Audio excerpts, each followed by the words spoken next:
Hi గారు, welcome to our channel. ప్రస్తుతం మనతో పాటు భరద్వాజ్ గారు సీనియర్ జర్నలిస్ట్ ఉన్నారు. వారితో ఒకసారి మాట్లాడదాం. సార్ నమస్కారం. సార్ నమస్తే అండి. సార్, మెగాస్టార్ చిరంజీవి గారి ఫ్యాన్స్కి ఒక గుడ్ న్యూస్ సార్.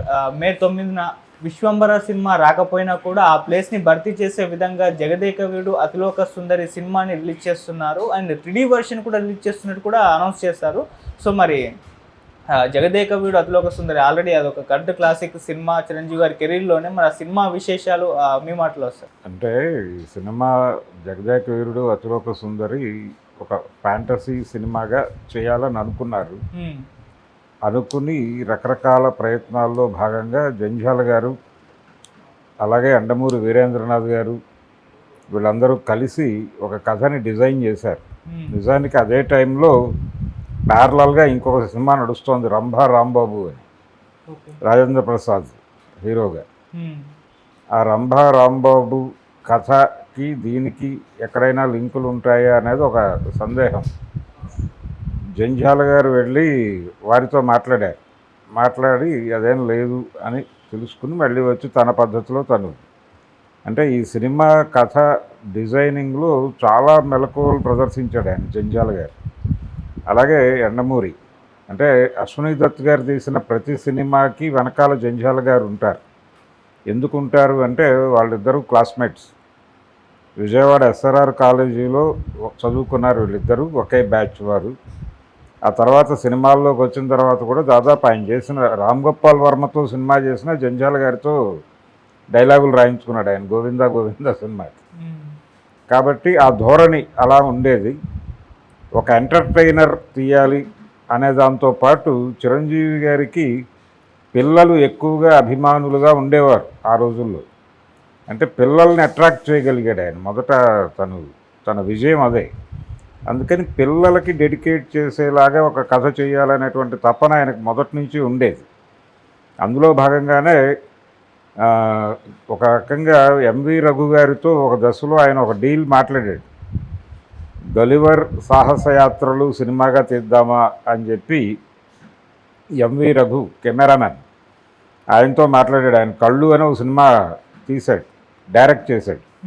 ఆ సినిమాలో చిరంజీవి గారి పాత్ర ఉంటుంది. చిరంజీవి గారి పాత్ర అంటే అందులో గుడ్డివాళ్ళు చిరంజీవిని ఊహించుకుంటూ ఉంటారు. వాళ్ళకి చిరంజీవి వినిపిస్తాడు తప్ప కనిపించడు. ఆ వినిపించే డైలాగులు చిరంజీవి గారు వెళ్ళి డబ్బింగ్ చెప్పాడు ఆ సినిమా జరుగుతున్నప్పుడు. ఓకే, అలా ఒక రకంగా చిరంజీవి గారు ఆ సినిమా కోసం డెడికేట్ చేసినట్టే తన టైం. ఆ టైంలోనే MV రఘుతో ఏదైనా సినిమా చేద్దామని చెప్పి సాహసయాత్రలు వాటి మీద సినిమా చేస్తే పిల్లల్ని అట్రాక్ట్ చేసినట్టు అవుతుంది, వాళ్ళని సంతృప్తి పరిచినట్టు అవుతుంది. చిరంజీవి సినిమాలకు తల్లిదండ్రులని పిల్లలు లాక్కొస్తున్నారు అని చెప్పి అప్పట్లో పత్రికలు రాసేవి. ఇది పట్టుకొని, ఈ పాయింట్ని పట్టుకొని మనం ఈ సినిమాలో వాడచ్చు అని అనిపించింది వీళ్ళకి. అశ్విని దత్ గారికి, అలాగే రాఘవేంద్రరావు గారికి, రైటర్లు యండమూరి గారికి, తర్వాత జంధ్యాల గారికి ఇలా అనిపించి ఆ ప్రయత్నంలో భాగంగా ఇందులో పిల్లల పాత్రలు ఒక గైడ్గా ఆయన్ని క్రియేట్ చేయటం.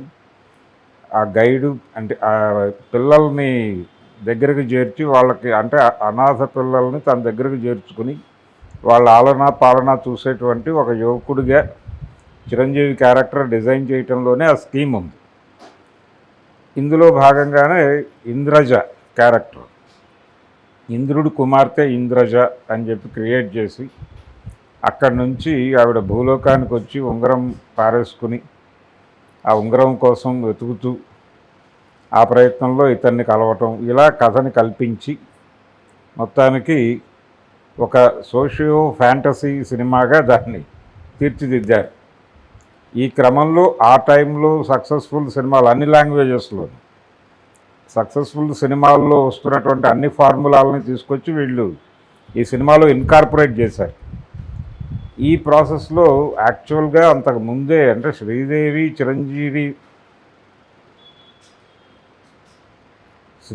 చిరంజీవి కాంబినేషన్లో ఒక సినిమా అనేది అంతకుముందు అనుకున్నారు, కానీ వర్కౌట్ అవ్వలా. నిజానికి రాణి కాసుల రంగమ్మ అని ఒక సినిమా చేశారు. అందులో చిరంజీవి గారు విలనిష్గా ఉంటుంది ఆయన క్యారెక్టర్. నూతన్ ప్రసాద్, చిరంజీవి, శ్రీదేవి, TLV ప్రసాద్ గారు డైరెక్టర్, తాతినేని ప్రకాష్ రావు గారు ప్రొడ్యూసర్. ఆ సినిమా కంటే ముందే మోసగాడు అని క్రాంతి కుమార్ గారి సినిమా, రాఘవేంద్రరావు డైరెక్టర్. ఆ సినిమాలో Sobhan Babu, Sridevi hero heroines, Chiranjeevi villain. అయితే శ్రీదేవి డ్యూయల్ రోల్. ఆ డ్యూయల్ రోల్లో ఒక శ్రీదేవితో చిరంజీవికి ఒక పాట ఉంటుంది. ఆ క్యారెక్టర్ చనిపోతుంది. తర్వాత చిరంజీవి ఇంకో శ్రీదేవిని హత్య చేస్తాడు. ఇలా నడుస్తుంది ఆ సినిమా మోసగాడు. అది యాక్చువల్గా శ్రీదేవితో ఆయన స్క్రీన్ షేర్ చేసుకున్నటువంటి మొదటి సినిమా.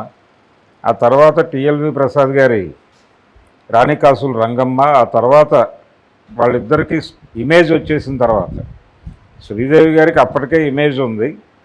అయితే చిరంజీవి ఇమేజ్ పెరుగుతున్నటువంటి దశలో శ్రీదేవితో జోడీగా చిరంజీవిని అనేది రకరకాల ప్రయత్నాలు జరిగినాయి.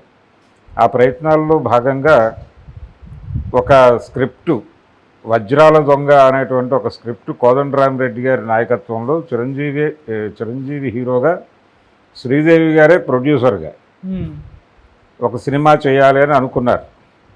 బప్పీలహరి మ్యూజిక్, విఎస్ఆర్ స్వామి గారి కెమెరా, ఇలా అన్ని నిర్ణయాలు జరిగి ఎంజి రామచంద్రన్ గారితో క్లాప్ కొట్టించి ఒక పాట షూట్ చేశారు. ఆ పాట షూట్ అయిపోయిన తర్వాత సినిమా ఆగిపోయింది.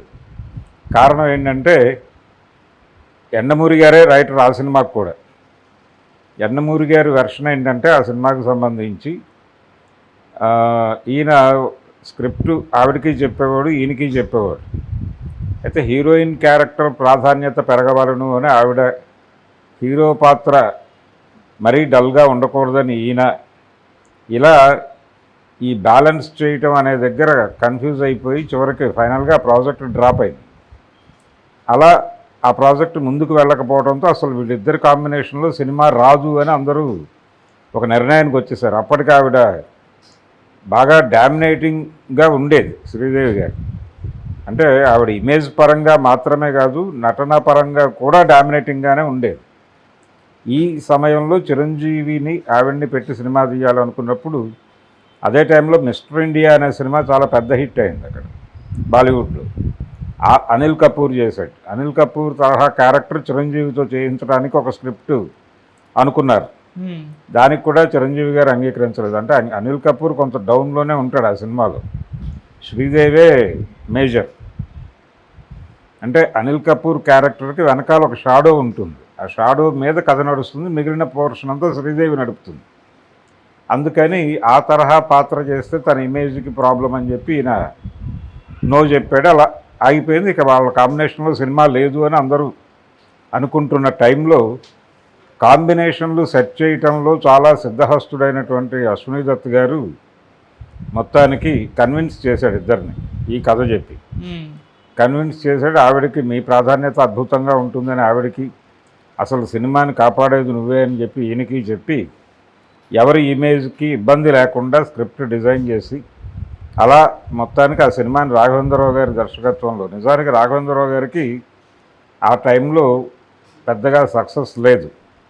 ఆయన కొన్ని యుద్ధభూమి లాంటి డిజాస్టర్స్ ఉన్నాయి.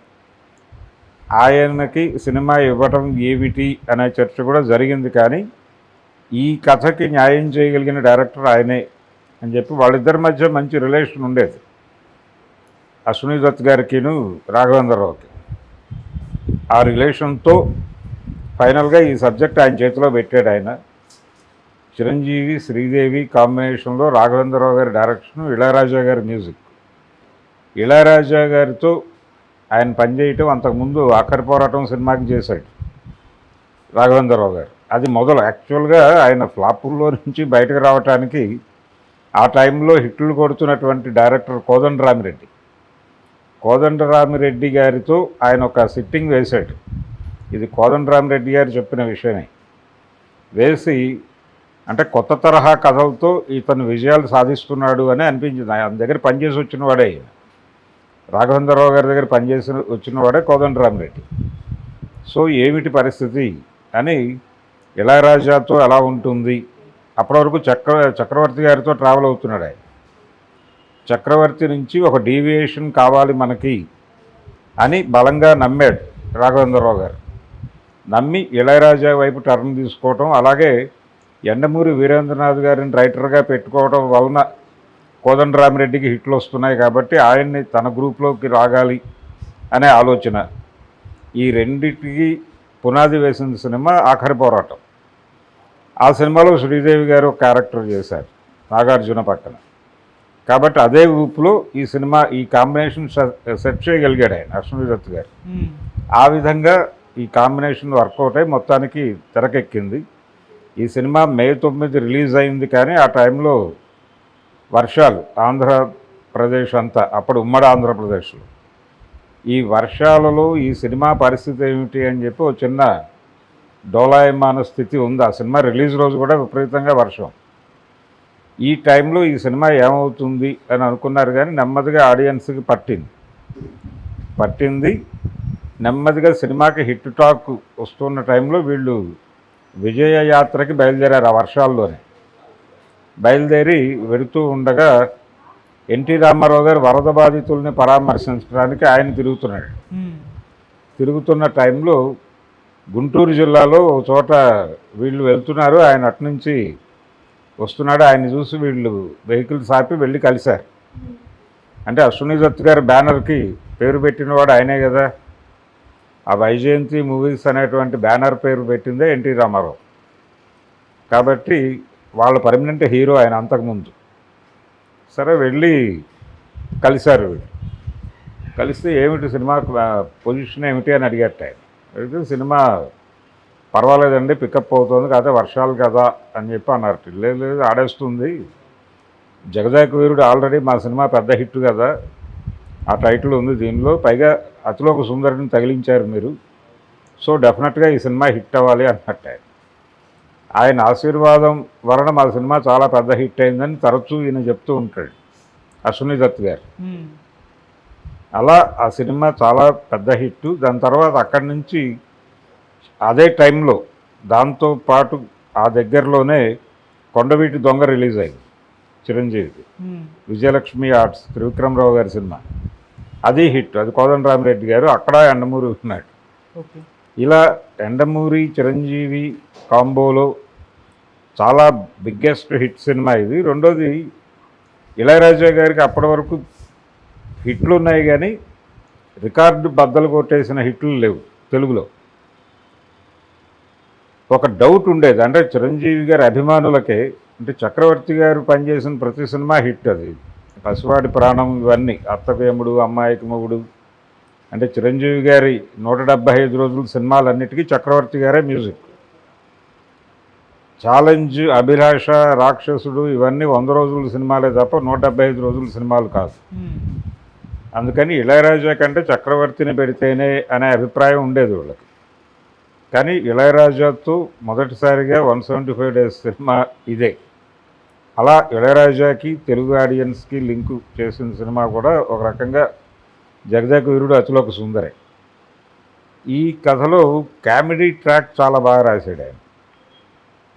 అంటే తమిళ్ ఆర్టిస్ట్ ఇద్దరిని పట్టుకొచ్చి తెలుగులో చేయించారు. అది సంగీతం శ్రీనివాసరావు గారి ఇన్ఫ్లుయెన్స్. అంతకు ముందే వచ్చినటువంటి ఆయన సినిమాలు, అంటే కమల్ హాసన్తో ఆయన చేసినటువంటి సినిమాల్లో ఈ క్యారెక్టర్లు దొరలేదు. ఆ ఫ్లేవర్ ఉండాలి అని చెప్పి దాన్ని కూడా తీసుకొచ్చారు. అలాగే తనికెళ్ళ భరణి గారి పాత్ర, రామిరెడ్డి క్యారెక్టరు, వీటన్నిటినీ ఇన్వాల్వ్ చేయటం ద్వారా అమరీష్ పురిని తీసుకొచ్చి ఆయనతో ఒక విచిత్రమైనటువంటి మాంత్రికుడి తరహా క్యారెక్టర్ చేయించి, ఇలా సినిమాని ఎక్కడ, అంటే ఒక రకంగా అడవి రాముడు సినిమా గురించి మాట్లాడుతూ ఆయన చెప్తాడు రాఘవేంద్రరావు గారు, అష్టదిగ్బంధనం చేశాను, అసలు ఎక్కడా ప్రేక్షకుడు సినిమా నుంచి డీవియేట్ అవ్వకూడదు అని దాదాపు అలాంటి యంత్రం ఈ సినిమాకి పన్నాడు ఆయన. పన్ని అలా రైటర్స్తో కూర్చుని కసరత్తు చేసి వేటూరి సుందరమూర్తి గారి పాటలు అసలు ఎక్కడా మిస్ఫైర్ కాకూడదు అన్న పద్ధతిలో చేశాడు ఆయన. అలాగే డ్యాన్సులకు సంబంధించి కొత్త తరహా డ్యాన్సులు ఉంటాయి ఈ సినిమాలో. అంతకుముందు చిరంజీవి గారి సినిమాల్లో ఉన్న డ్యాన్సులకి ఈ సినిమాలో డ్యాన్సులకి తేడా ఉంటుంది. సుందరం మాస్టర్ కారణం దానికి. ముఖ్యంగా ఈ అమ్మని కమ్మని దెబ్బ పాట ఉంది దానిలో, శ్రీదేవి చిరంజీవి కాంబోలో. ఆ పాట చాలా పెద్ద హిట్. వేటూరి సుందరమూర్తి గారు రాయటము, అలాగే ఇళయరాజా గారి ట్యూను, ఆయన కంపోజిషన్ అంటే డ్యాన్స్ కొరియోగ్రఫీ చేయటం చాలా అద్భుతంగా చేశాడు ఆయన. అప్పటి వరకు తెలుగు ఆడియన్స్కి ఆ తరహా స్టెప్పులు పరిచయం లేదు. అలాగే దాదాపు ఇదే పద్ధతిలో కొండవీటి దొంగలో పాటలు కూడా ఉంటాయి. కొంత వెరైటీగా నడుస్తుంది డ్యాన్స్ మూమెంట్స్ అవన్నీ. అప్పటి వరకు సలీం గారి స్టెప్పులు ఆ హడావిడిలో నడిచేది. దాని నుంచి ఒక చిన్న డీవియేషన్ ఇది. అందుకని ఆడియన్స్ కొత్తగా ఫీల్ అయ్యారు. ఆ సినిమా సక్సెస్కి అది కూడా ఒక ప్రధాన కారణం. ఒకటేమో జంధ్యాల గారు యండమూరి కలిసి అల్లినటువంటి సోషియో ఫ్యాంటసీ కథ కనెక్ట్ అయింది. అలాగే పిల్లలకి సంబంధించిన ఎలిమెంట్స్ చాలా బలంగా ఉన్నాయి. ఒక పాపకి వచ్చినటువంటి జబ్బుని నయం చేయటం కోసం ఆయన ఎక్కడికో వెళ్ళి ఏదో మూలికలు పట్టుకురావడానికి ప్రయత్నం చేయటంతో దీన్ని తీసుకెళ్ళి ఇంద్రలోకంతో రిలేట్ చేశారు. ఈ రిలేట్ చేయటము, ఈ కసరత్తు ఇదంతా వర్కౌట్ అయింది. కానీ దీంతో పాటు ముఖ్యంగా ఈ సినిమాకి పనిచేసినటువంటి కెమెరా దర్శకుడు విన్సెంట్ గారి కెమెరా పనితనం చాలా అద్భుతంగా ఉంటుంది ఈ సినిమాలో. ఆయన ఎక్కడా కూడా విఎఫ్ఎక్స్లు ఇవేవి లేకుండా కేవలం లైటింగ్ ఎఫెక్ట్స్తోనే చాలా అద్భుతాలు క్రియేట్ చేశాడు. ఈ సినిమాలోనే కాదు, అలాగే రాఘవేంద్రరావు గారి అన్నమయ్య సినిమాలో కూడా ఆయన అద్భుతాలు క్రియేట్ చేశాడు. ఆయన్ని నమ్మేవాడు, ఈయన టోటల్గా సరెండర్ అయ్యేవాడు. అయ్యా మీరు ఎలా చెప్తే అలాగా అని చెప్పి ఆయనతో ప్రతి సన్నివేశాన్ని డిస్కస్ చేసి చెప్పి ఇలా నడపాలి అన్న పద్ధతిలో వెళ్ళేది. సెట్స్ వేసి లైటింగ్ ఎఫెక్ట్స్తోనే ఆయన అనుకున్నటువంటి ఎఫెక్టు ఆడియన్స్ కనెక్ట్ అయ్యే పద్ధతిలో షూట్ చేశాడు ఆయన. ఆయన ఒక అద్భుతం ఆ సినిమాకి సంబంధించి. ఆ సినిమా సక్సెస్లో ఆయన షేర్ మేజరే. అలాగే సుందరం మాస్టర్ షేర్ కూడా మేజరే. ఆయన కష్టం ఉంది సినిమాలో. కొత్తగా ఫీల్ అయ్యారు ఆడియన్స్ టోటల్గా. ప్రతి పాటని కొత్తగా ఫీల్ అయ్యారు. ఆడియో చాలా పెద్ద హిట్ సినిమా రిలీజ్ అవటానికి ముందే. ఇలా థియేటర్లకు పైగా శ్రీదేవి అప్పటికి ఆవిడ అద్భుతమైన డాన్సర్ అనేటువంటి ఒక ఇమేజ్ ఉంది. చిరంజీవి శ్రీదేవి కాంబినేషన్ ఎలా ఉంటుంది అనేది ఒక క్యూరియాసిటీ. ఆ క్యూరియాసిటీ జనాలను విపరీతంగా అట్రాక్ట్ చేసింది. ఇవన్నీ ఈ ఎలిమెంట్స్ అన్నీ కలిసి వీటన్నిటినీ ఎక్కడ ఏది అతి కాకుండా ఒకదాన్ని ఒకటి ఎన్హాన్స్ చేసుకునేలాగా ఆయన డిజైన్ చేశాడు రాఘవేంద్రరావు గారు. అలా అది ఇన్ టోటల్ రాఘవేంద్రరావు గారి విజయమే, కానీ వీళ్ళందరి కంట్రిబ్యూషను ఉంది మేజర్గా. ఇలా వీళ్ళందరి సమన్వయంతో వచ్చినటువంటి ఒక విజయం ఆ బ్యానర్కి. అందుకని ఆ డేట్ కూడా చాలా స్పెషల్ డేట్గా గుర్తుండిపోయింది ఆయనకి, అశ్విని దత్ గారికి. ఆయన ప్రతి సినిమా ఆ డేట్లో వేసేయాలి అన్నంతగా తాపత్రయపడుతూ ఉంటాడు. ఏదో విధంగా డేట్కి సెట్ చేయాలి అని. అలా మహానటి సినిమాను కూడా ఆ డేట్కి పెట్టి ఆయన హిట్ కొట్టాడు. దాంతో అది సెంటిమెంట్గా మారింది.